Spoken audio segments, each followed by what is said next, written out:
What is going on, football fans? Back at it with another video. And in this video, I'm going to talk about Taco Charlton. Now, Charlton was a first-round pick of the Dallas Cowboys pretty recently. 2017, he was the number 28 pick overall. And here's the book on Charlton. Coming out of college, out of Michigan, he was a four-year player. His senior year, he had 10 sacks. He stands at 6'6", 275 pounds. They said coming out of college that he possessed a rare combination of size and speed. He's kind of a tweener. He can play both the D tackle and DN. Now, in a 3-4 system, the question is, would he fit with the New York Giants? I don't think he's quite athletic or fast enough to play on that outside linebacker position. I do, however, think he could play maybe the DN spot, but he is much smaller than the guys that we have up at the front, right? And it seems as if that Dave Gettleman wants bigger guys up front. Dalvin Tomlinson's 311 pounds. B.J. Hill about the same.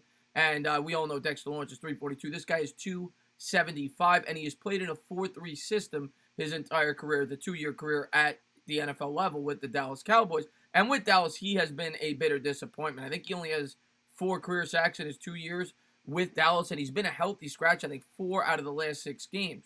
The reason the Cowboys are cutting Charlton is because they need to make room for Robert Quinn, and Charlton was the odd man out. Now, we all know sometimes one team's rags could be another team's riches. Of course, the Dallas Cowboys have a ton of talent on the defensive side of the football because they've drafted so well. Charlton is one of the hiccups that they've had over the last couple of years. He was thought to be, a very highly touted prospect. He kind of reminds me of Gary because when you read Charlton's weaknesses in college, it's the same of Rashawn Gary, who also went to Michigan and was also kind of a tweener. They said that both possess great combination of size and speed.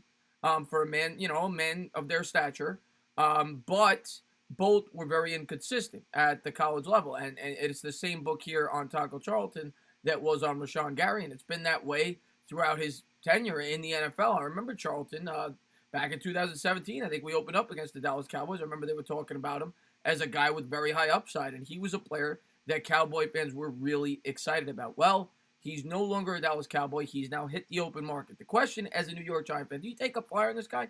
I mean, what could it hurt? Our defense is so bad as is. It can't hurt to take a flyer on a young prospect, but does he fit the system? Now, I did read some reports that said that they felt the Packers, for instance, in 2017 were interested in this kid to try to fit the 3-4 system at the DN spot. So we'll see. But with the Cowboys, he played in the 4-3. He played the DN.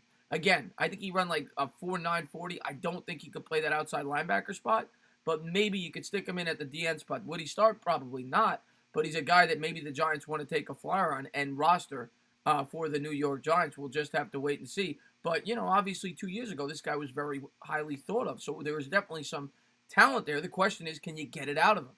He also is known not to have the highest work ethic. So we'll have to wait and see if Gettleman and the Giants decide to take a shot on Charlton. But as always, if you liked what you watched, please subscribe, drop a comment, maybe give me a little thumbs up. Cheers.